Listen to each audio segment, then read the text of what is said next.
La economía alemana ha vivido mejores tiempos. Cada vez se queda más rezagada respecto a otros países como Estados Unidos o China. De ser la sexta economía más competitiva del mundo, ha caído al puesto 24.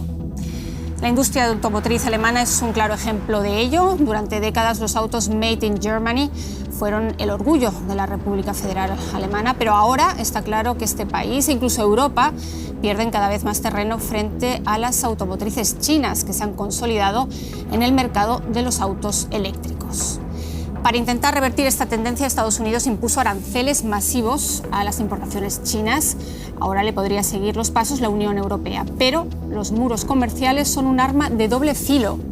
Por eso, en A Fondo nos preguntamos hoy, ¿China versus Occidente, el fin de la globalización?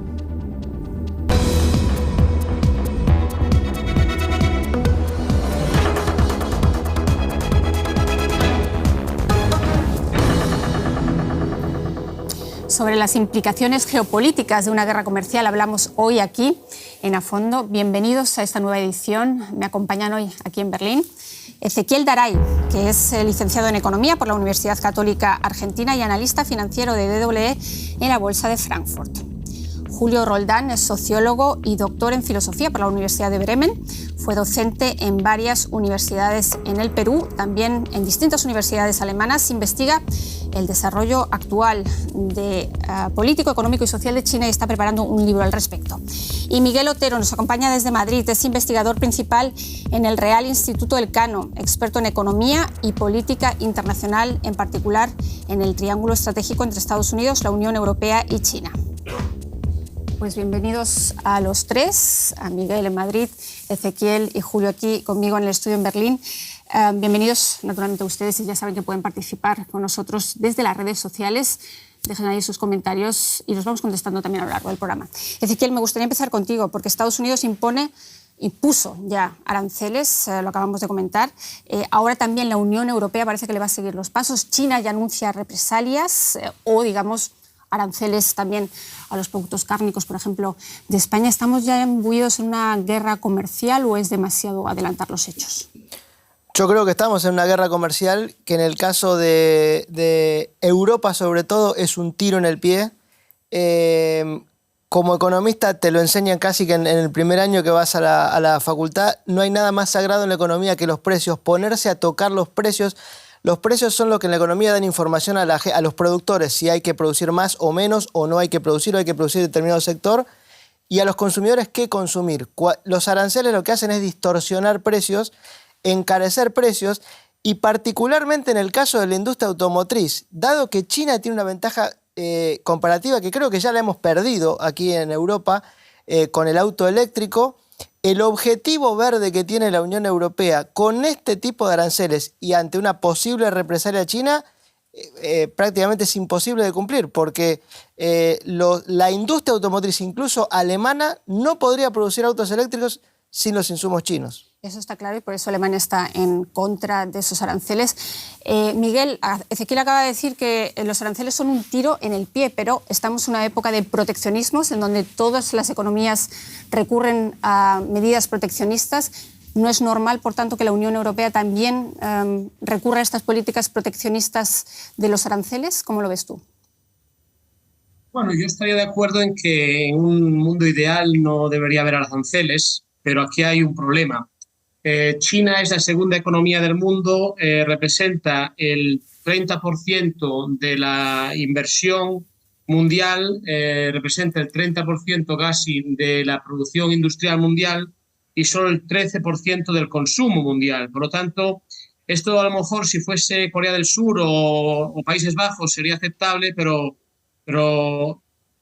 yo entiendo que puede haber una ventaja comparativa de los chinos en muchos sectores, en los industriales y manufactureros, pero si no abren otros sectores, pues yo creo que lo que hace ahora mismo la Unión Europea es decirle a China, mira, es que si tú no abres a otros sectores, yo no voy a dejar que pase con los coches lo que pasó ya en su día con el textil, con los paneles solares, la energía eólica, etcétera, etcétera, ¿no? Yo creo que además la última idea es que estos son unos aranceles equilibrados, ¿no? Más o menos se supone que los vehículos chinos son un 20% más o menos más baratos que los europeos, hay un arancel medio, porque sabéis que hay varios aranceles para diferentes empresas, etcétera, un arancel medio del 20%. Yo creo que al final lo que se quiere también indicar aquí es mandar mensajes, ¿no? Mandar el mensaje de queremos negociar y hasta el 4 de julio se puede negociar. Y segundo, queremos que ustedes produzcan más en Europa.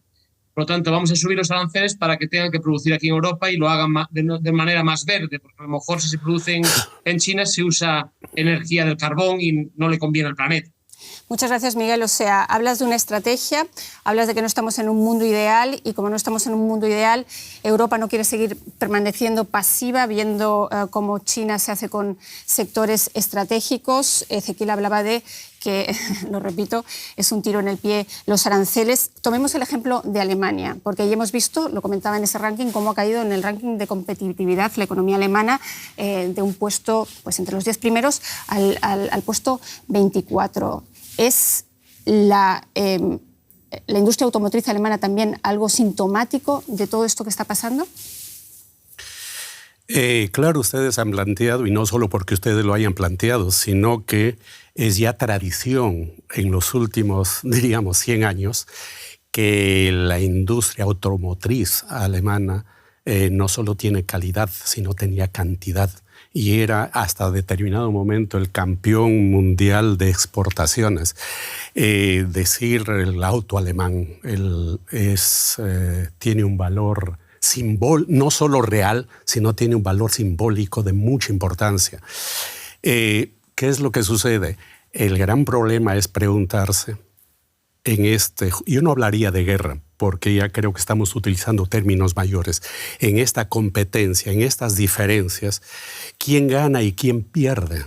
¿Qué capacidad tiene Europa, como Europa, y dentro de ello Alemania, para enfrentarse a esa economía pujante, a ese desarrollo extraordinario que ha logrado China en los últimos 30, 40 años? Hasta ahora, lo comentaba Miguel, un poco era la ley del libre mercado, es decir, pero comentaba quizás ha sido demasiado pasivo y así es como China se ha hecho también con sectores tan básicos o claves como, por ejemplo, la energía solar, ¿no? Sí, pero nos preguntamos, ¿qué pasa si se elevan los aranceles o teóricamente se cierra la importación en Europa de los productos chinos? China tiene capacidad interna para activar su mercado, tiene al costado a India y tiene gran parte de África y América Latina. Entonces ellos tienen la capacidad de ubicar sus mercancías en otras partes del mundo. Para ellos no es imprescindible Europa. Para Europa sí es imprescindible China. ¿No es imprescindible Europa? Ezequiel, ¿qué ibas a decir? No, hay una diferencia también entre los aranceles que impone en la industria automotriz Estados Unidos y Europa. Europa importa 500.000 autos chinos, Estados Unidos 12.000. En Estados Unidos no existe. Para Estados Unidos es irrelevante en el fondo. Ahora, el 35% de las ventas mundiales de las empresas automotrices alemanas es el mercado chino. Y China tiene toda la cadena de suministros para lo que es el auto eléctrico. Yo me acuerdo, yo trabajé con la industria automotriz durante 15 años.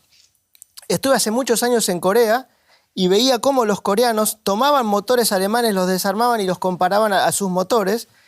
Fueron aprendiendo y así le ganaron la batalla a los japoneses y hoy los autos coreanos son más importantes que los japoneses en Europa. Y los alemanes siguieron con el motor a combustión, el motor tradicional de gasolina, en donde tenía una ventaja. Hacen los mejores motores a combustión del mundo son alemanes. Pero los chinos, desde el año 2006-2007, empezaron a ver que venía otra cosa, que venía otro mundo, y vieron el auto eléctrico cuando los alemanes no lo quisieron ver. O la conducción autónoma. Precisamente porque has trabajado en el sector automotriz, precisamente porque conoces bien estos datos. ¿Es el problema básico de Alemania que la dependencia del mercado chino es demasiado grande? Y lo pregunto porque has lanzado unos datos, pero es el 4,5% del PIB alemán, depende de las automotrices, y BMW vendió más de 800.000 vehículos en China en 2023 y para Mercedes es su principal mercado. Es decir, que realmente dependen, no como Estados Unidos, dabas el dato, 12.000 autos importados es muy poco, pero realmente para Alemania la dependencia es quizás demasiado grande. Y hemos reaccionado tarde. Yo me acuerdo hace más de 10 años, Salón del Automóvil de Detroit, empezaron a aparecer los autos chinos. Y China tiene una política que los alemanes, los europeos y los estadounidenses aceptaron a mí me parece reprochable, pero ellos lo aceptaron y fueron a hacer negocios. Si, por ejemplo, Volkswagen quiere poner una fábrica en China, se tiene que asociar con un productor chino 50 y 50. Entonces, durante muchos años los chinos aprendieron cómo los alemanes hacían los autos. Y los empezaron a copiar y los empezaron a mejorar. Y en esta nueva era de los autos eléctricos, ahora salió Xiaomi, la marca de teléfonos celulares, y dijo, lanzaron un auto que todavía no está en el mercado, la acción subió 12% en un día, y dijo, no somos Porsche, pero en 10 años vemos. Es que hoy la tecnología del automóvil no depende tanto de las cosas que hicieron importantes en la industria alemana. Los chinos lo vieron antes y los europeos no. Entonces hoy tratar de solucionar eso con aranceles solamente va a perjudicar a los consumidores europeos. Pues lo vamos a ver. Has dado el ejemplo de Volkswagen, has dado el ejemplo de países pioneros. Alemania lo fue y ahora se ha quedado atrás. Lo vamos a ver porque Volkswagen fue la primera automotriz que entró en el mercado chino. Hablamos de 1978. Y aunque ha perdido cuota de mercado, sigue disfrutando de una posición importante en el mercado chino. Eso sí, gracias a los motores de combustión, como acabamos de escuchar. Pero en los mercados de valores, que son el barómetro de cara al futuro, las acciones de las automotrices alemanas están por el suelo, mientras que las de Tesla, la pionera de los autos eléctricos, o la china BYD, no dejan de subir. Vean. Los autos made in Germany, otrora muy demandados en todo el mundo, también en las rutas alemanas. La industria automotriz es la principal rama industrial de Alemania con casi 800.000 empleados, un negocio que mueve miles de millones. Pero con los días contados, porque los fabricantes germanos apostaron demasiado tiempo al motor de combustión y Alemania se está quedando atrás en electromovilidad. En China, los electroautos alemanes apenas tienen protagonismo. BYD desplazó a Volkswagen como líder del mercado en el gigante asiático. De los 10 autos más vendidos allí, ni siquiera uno es alemán. Pero también a nivel nacional pierden terreno las marcas alemanas. La cuota de mercado de los electroautos chinos ascendió al 10% en el primer trimestre de 2024. Y sigue creciendo. Los autos eléctricos chinos son más pequeños, más ligeros y mucho más baratos. Volkswagen y sus competidores también se están quedando atrás en materia de software integrado con extras digitales y conducción autónoma. ¿Está perdiendo la carrera la industria automovilística alemana? Pues nos vamos a Madrid para pasarle esa misma pregunta a Miguel del Instituto Elcano. Miguel, ¿ha perdido la industria automotriz europea y alemana irremediablemente terreno? Lo escuchábamos antes de Ezequiel, esas joint ventures con empresas chinas en donde un poco han vendido su know-how, han cometido unos errores que son ya irreparables, porque en el sector de la electromovilidad vemos realmente que China ha pasado a tomar la delantera, ¿no?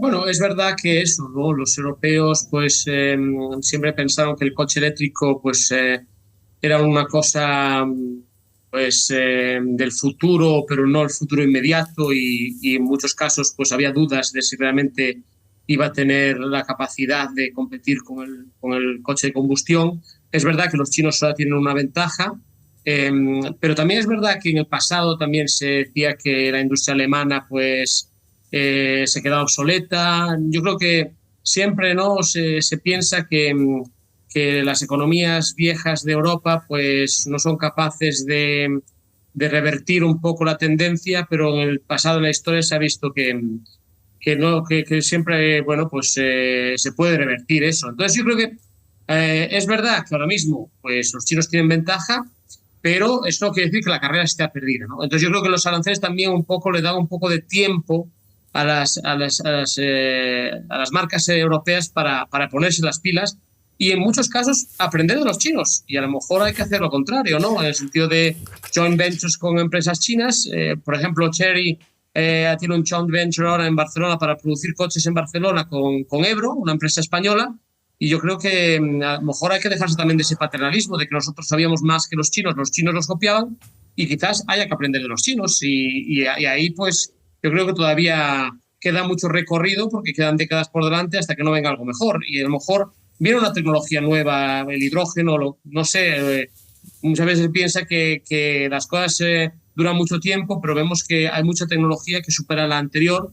Por lo tanto, yo creo que el coche, como se dice, es un sector estratégico y Europa, pues una vez que se despierte, y parece que se está despertando, pues seguramente va a intentar competir en la mejor de las maneras. Gracias, Miguel. Entonces, tiene que despertar, está despertando, igual despierta demasiado tarde, pero hay ciertos números que son muy difíciles de revertir, y lo digo porque si el 75% de la producción de baterías mundial está en China y el 90% del litio, para lo que es la electromovilidad, Europa ahí tiene, por mucho que despierte, ¿eso se puede compensar, Ezequiel?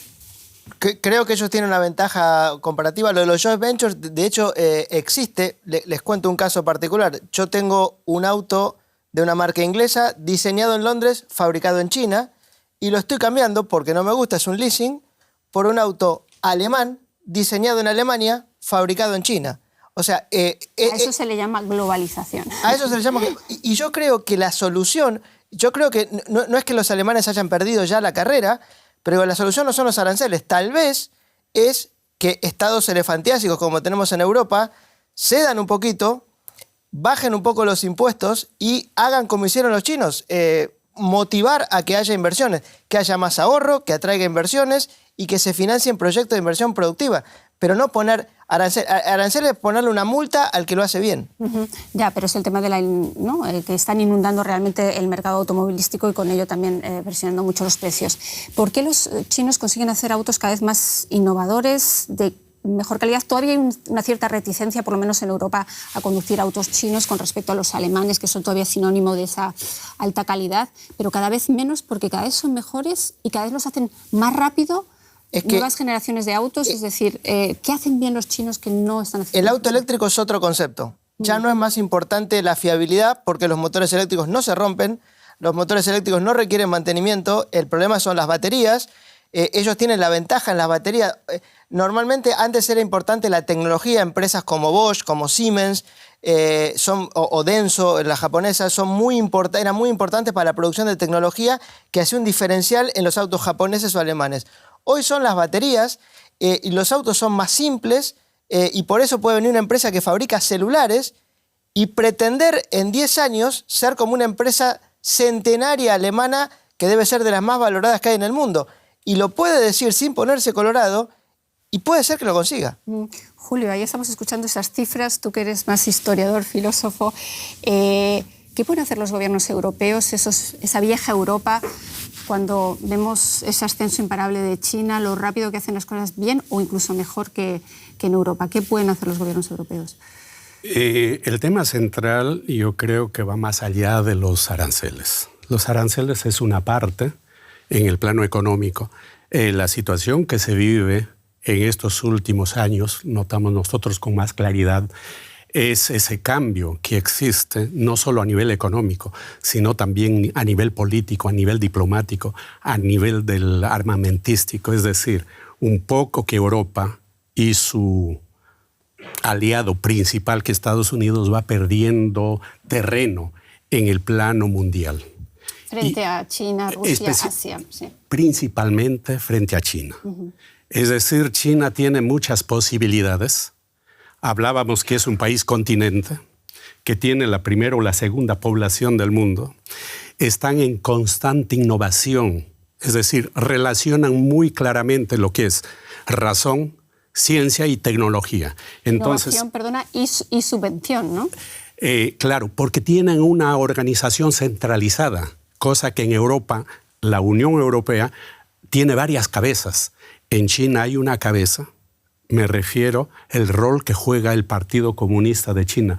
Nos guste o no, estemos a favor o en contra, ese es otro tema. Como analistas tenemos que ver la realidad es la realidad. Tienen un aparato centralizado que les permite, en un momento dado, dar más importancia al mercado y en otro momento dado, centralizar o apoyar la producción. Entonces, sí, permítame terminar.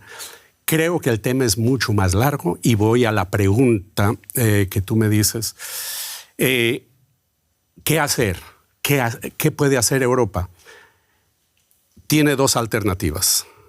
O entrar a conversar y a entenderse con China en algunos niveles, comenzando por lo económico, o entrar en una guerra verdadera, que no va a ser solamente una guerra económica, sino puede ser una guerra política, una guerra diplomática y no nos gustaría a ninguno de los que estamos acá, y creo que a la mayoría de la población, que lleguen a una guerra con armas. No. Ya lo vimos con las sanciones. ¿A quién perjudicó las sanciones? ¿A los consumidores europeos? Ni a Rusia. Para India es un negocio espectacular, para Estados Unidos es un negocio espectacular, a Rusia tanto no le afectó y nosotros pagamos la energía mucho más caro en Europa. Exactamente, y vamos a ver cómo reacciona Europa y el G7, porque hace tiempo que Europa y el G7 se quejan de que China subvenciona a gran escala su producción de autos eléctricos, inundando el mercado chino y mundial. La Unión Europea lleva tiempo valorando los pros y los contras de imponer aranceles a los vehículos procedentes de China. Vean. Una pesadilla sobre ruedas.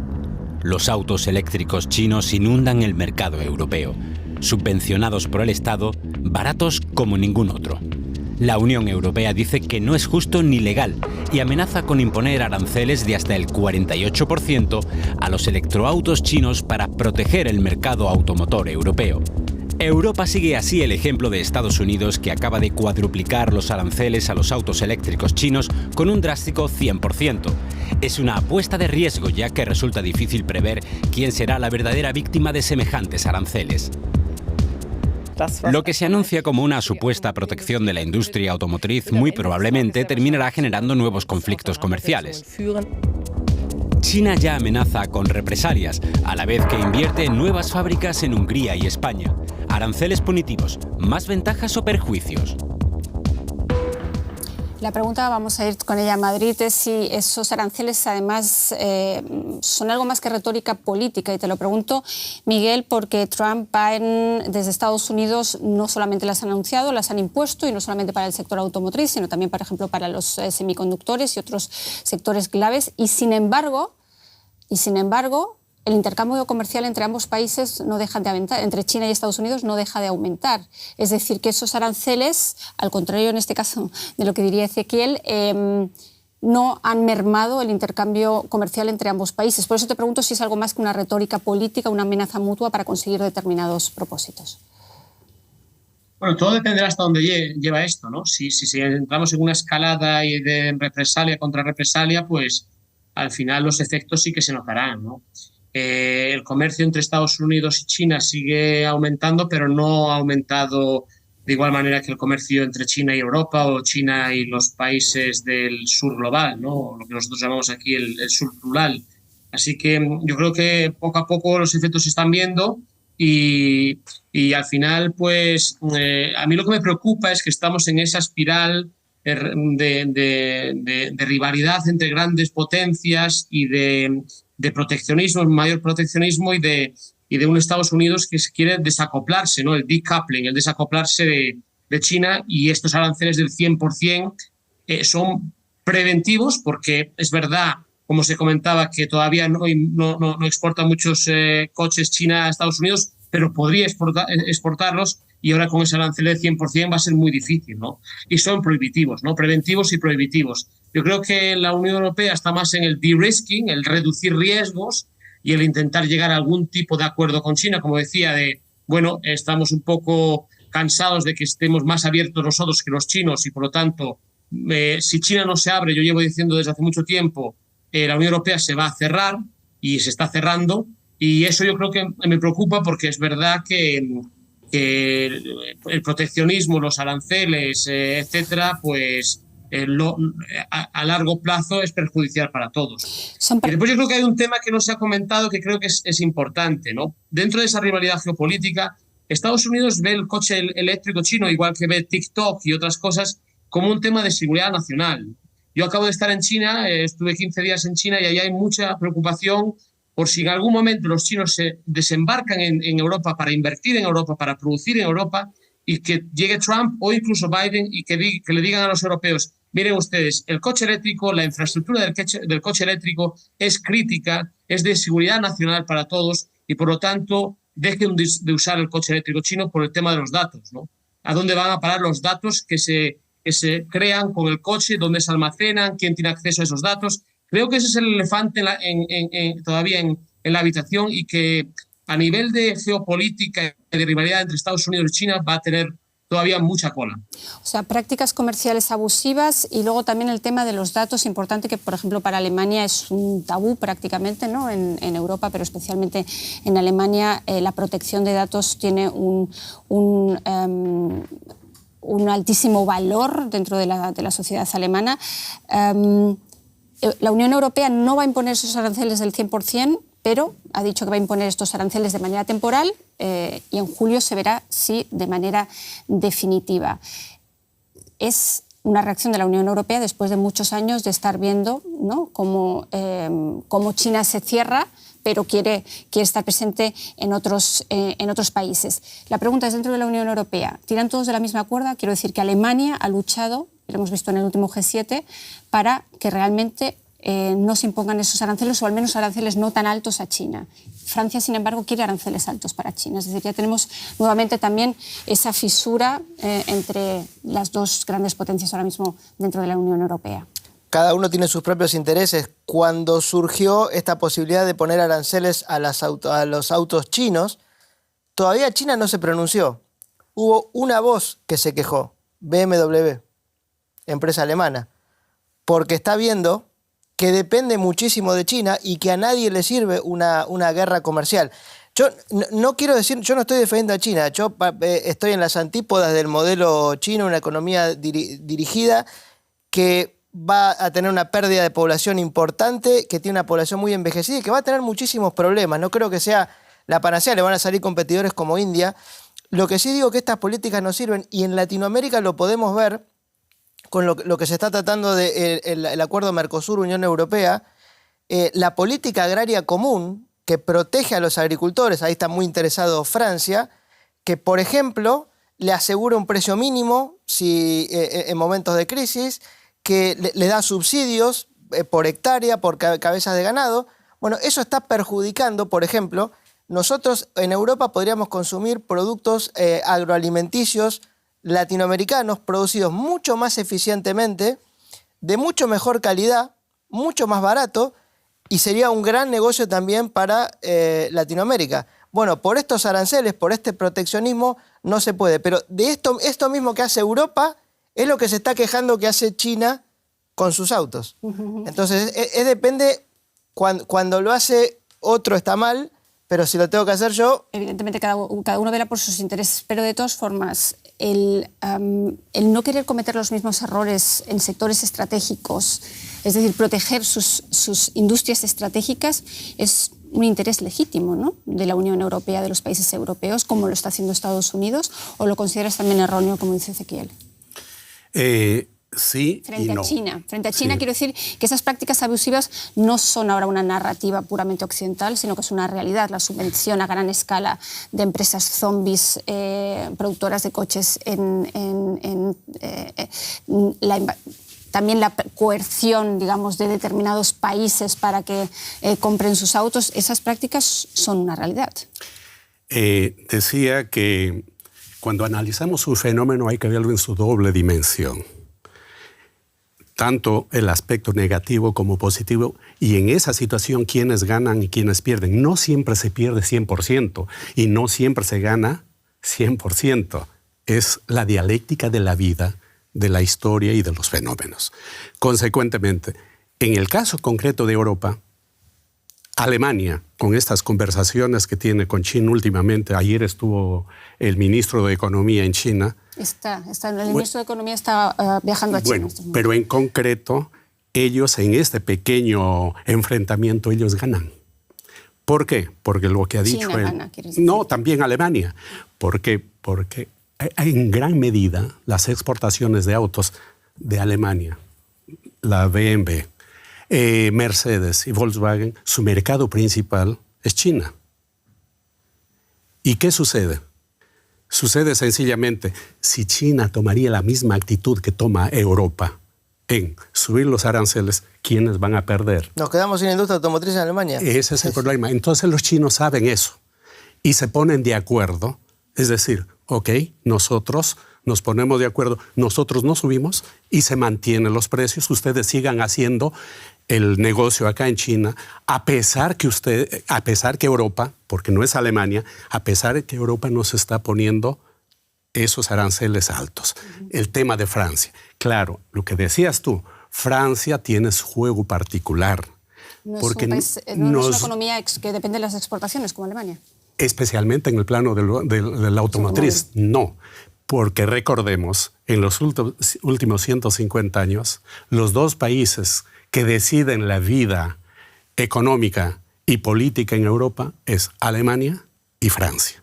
Pero tienen ellos, en un momento dado se unen, pero en otros momentos tienen sus diferencias, como ahorita, por ejemplo. Es que Francia tiene problemas no solo internos y no solo de lo que tú has afirmado, sino tiene muchos problemas en el Sahel. Ahí tiene un problema que la Unión Europea, que Estados Unidos, Alemania, no lo han apoyado y prácticamente lo están desplazando. ¿Y quiénes lo están desplazando del Sahel? A nivel económico los chinos y a nivel político los rusos. Exactamente. A ver, tenemos esas divisiones en la Unión Europea.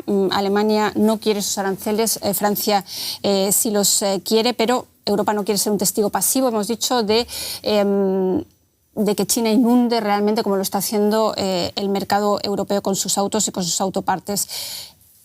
Tenemos al ministro alemán que está ahora mismo viajando a China. Evidentemente no va en calidad de comisario o de funcionario de la Unión Europea, es decir, no puede negociar ahora mismo con el gobierno chino acerca de los aranceles, pero evidentemente va a dejar un mensaje probablemente de que Alemania no está interesada en esos aranceles, al contrario que el resto de Europa. Ahora bien, la Unión Europea es la Unión Europea, las decisiones se toman en Bruselas. ¿Cómo lo ves tú? ¿Qué puede pasar en julio? ¿Se aprobarán estos aranceles? Y lo pregunto porque vemos que la estrategia china va a dividir probablemente a Europa, porque ahora tiene Alemania en contra de esos aranceles, pero España también ahora, porque los aranceles a los productos cárnicos a España le hacen mucho daño. Es decir, que ya hay dos países probablemente en la Unión Europea que estarían en contra de esos aranceles, o por lo menos de aranceles tan altos a la industria automotriz china. Bueno, lo de España todavía está por verse, porque por un lado España es el segundo productor y exportador de coches, de autos en la Unión Europea, y por lo tanto el sector del automóvil es crítico, y creo que España pues está a favor de esos aranceles porque piensa que hay que buscar incentivos para que la empresa china venga a producir a Europa y en particular a España. Y después sí que es verdad que somos uno de los grandes exportadores de carne porcina, pero lógicamente el volumen no es el mismo que el que tendríamos en cuanto al coche y el mundo del motor.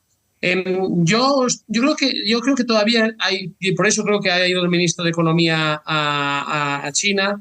Creo que hay un espacio ahí para negociar todavía, ¿no?, con los chinos. ¿Y qué le puede ofrecer la Unión Europea a China para que no venga con represalias también de determinados, o para que realmente esas prácticas abusivas eche marcha atrás, que no en vano está ese proceso de investigación de la Unión Europea? ¿Qué puede ofrecer la Unión Europea a cambio?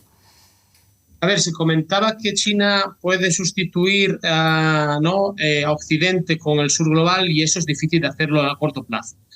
Todo el sur global es un tercio de lo que es el consumo de Estados Unidos y de la Unión Europea. La Unión Europea ahora mismo, el mercado europeo es estratégico para China.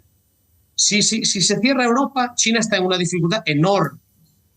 Sabemos que es ahora mismo el destino de la gran parte de los coches eléctricos chinos.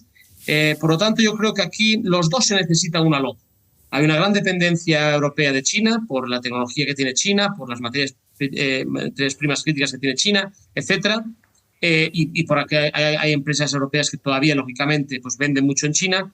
Pero lo dicho, también China ahora mismo depende de la Unión Europea, porque ve que Estados Unidos se cierra cada vez más y por lo tanto necesita, y por eso ha venido Xi Jinping, y por eso hay una gran iniciativa de camelo de China hacia Europa, porque no puede permitirse que se cierre Europa. Entonces yo creo que lo que puede ofrecer la Unión Europea es: ¿podemos reducir los aranceles? Pues posiblemente. ¿Podemos mantenerlos abiertos? Posiblemente. ¿Queremos que vengáis aquí, que invertáis aquí? Sí. ¿Queremos que creéis puestos de trabajo? Tenemos a Estados Unidos que nos presiona desde atrás. Si ustedes no abren más, si ustedes no abren, por ejemplo, los sectores de servicios donde nosotros tenemos ventaja comparativa, pues tendremos un desequilibrio en la cuenta corriente enorme, porque sabemos que hay un déficit enorme en la cuenta corriente con China, y por lo tanto yo creo que ahí está la posibilidad de la negociación. China se tiene que abrir para que Europa se mantenga abierta. ¿Lo ves también así, Ezequiel? ¿Qué quieres añadir al respecto? No, yo creo que no es que se haya perdido la carrera, creo que hay que ser más inteligentes. Todavía, por ejemplo, en el caso de la industria automotriz, los chinos son buenos produciendo autos eléctricos asequibles. Alemania todavía se especializa en la producción de autos de lujo. Tal vez algunas marcas alemanas, no quiero dar nombres, pero digo, tal vez vayan a desaparecer en los próximos 10 años porque no tiene sentido. A ver, si todos recuerdan el caso de Kodak, Kodak era tal vez la empresa de fotografía más grande del mundo, no vio venir la tecnología digital, desapareció. Y está mal que desaparezca. Bueno, es la evolución del capitalismo, hay empresas que nacen, hay empresas que se reemplazan, pero digo, tratar de proteger a una industria porque es histórica, al único que perjudica es al consumidor. No solamente porque es histórica, sino sencillamente porque hay un dumping claro en los precios, ¿no? Al fin y al cabo. Y porque al final producir un coche en Europa cuesta muchísimo más que producirlo en China. Por los impuestos. Exacto. Habría que también evaluar ese tema. Y el coste laboral. Evidentemente aquí un trabajador no va a cobrar lo mismo que en China porque el coste de vida es muchísimo más alto. Carlos Tavares, el CEO de Stellantis, critica, como tú, la imposición de aranceles y dice que hay que ser ofensivos en un mundo cada vez más fragmentado, hay que competir en un mercado global. ¿Cuál es entonces la solución para Europa? Diversificar, por ejemplo, como es una de las, digamos, de los axiomas que lleva ahora mismo Habeck en la cartera cuando va a China. Mercados y también productos. Reconocer cuáles son los sectores, por ejemplo, como te digo, Alemania para la producción de autos de lujo todavía tiene una gran ventaja comparativa en el mercado del hidrógeno, que todavía no está suficientemente explorado, la inteligencia artificial, pero tal vez tengamos que aceptar que hay industrias que conocíamos que se van a morir, porque no tiene sentido. Pero esto pasa, hay tecnologías que van evolucionando y tal vez antes eran buenos los productores japoneses y ahora van a ser los chinos, pero si Europa empieza a pensar en el futuro estratégicamente, tal vez pueda ser mejor que los chinos en otro rubro. No hay que aferrarse a lo que conocíamos de hace 100 años porque el mundo está cambiando. A un alemán que lleva el coche en el ADN es casi una ofensa, pero se entiende por dónde vas. Pero para que veas un ejemplo del fútbol, durante 70 años la selección alemana sigue jugando con una marca alemana en su camiseta. Ahora va a tener una marca estadounidense. ¿Y qué pasó? Teníamos que tener un ejemplo de fútbol en plena Eurocopa. Julio, abramos un poco también el foco, hablabas también antes de Latinoamérica, ¿se le puede poner puertas al campo? Y lo pregunto porque China, por ejemplo, está vendiendo y está produciendo también muchos autos en México que acaban en Estados Unidos. Es decir, que siempre hay una forma de entrar, se habla de México casi como la puerta trasera del mercado estadounidense en estos momentos, también a la hora de evadir aranceles. Tú puedes poner todas las barreras del mundo, pero siempre se van a filtrar porque es casi la condición humana. La condición humana tiene que ver con el movimiento. Y la economía tiene que ver con el movimiento y la innovación. Si Europa o Alemania quiere mantenerse en un nivel expectante en la escena mundial, tiene que innovar. Innovar mañana, tarde y noche. ¿Qué innovar? La tecnología. Va a haber, lo que él dice, es que el capitalismo funciona así. Son leyes que de la oferta y la demanda, unos no tienen capacidad de competir con los otros y mueren. Y los otros que hace de repente 10, 20 años no eran nada, pero hoy sí, porque se adecuaron e innovaron. No puedes vivir sin innovación. Si no innovas, te estancas.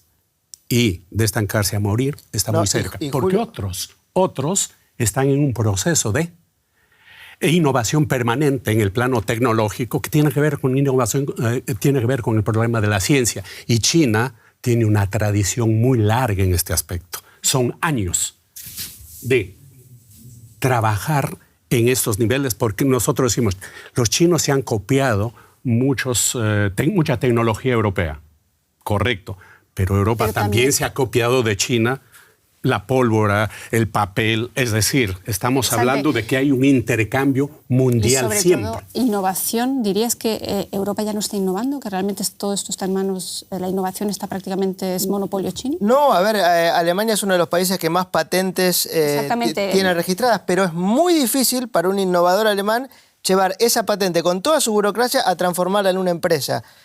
Hay que digitalizar Alemania, hay que modernizarse. Todavía se puede, pero hay que desburocratizar. Yo creo que estas últimas elecciones del Parlamento Europeo no tuvieron solo que ver con la inmigración. Me parece que la gente está un poco cansada de que haya tanta regulación, tanto burócrata que sentado en una silla pretenda saber más de tu negocio que vos que hace 50 años que lo estás desarrollando. Aunque se contradice un poco con China, en donde realmente se decide todo a dedo. Por eso para mí China es... tiene un límite. China no va a crecer, no va a superar nunca a Estados Unidos. Miguel, muy cortito, ¿esta espiral proteccionista pone fin a la globalización? ¿Tenemos que ir terminando o más bien vivimos una fragmentación ahora mismo del mercado global?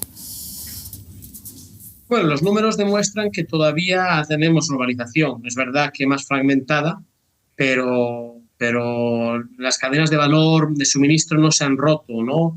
Y hay una retórica política y después están los efectos a nivel de mercado.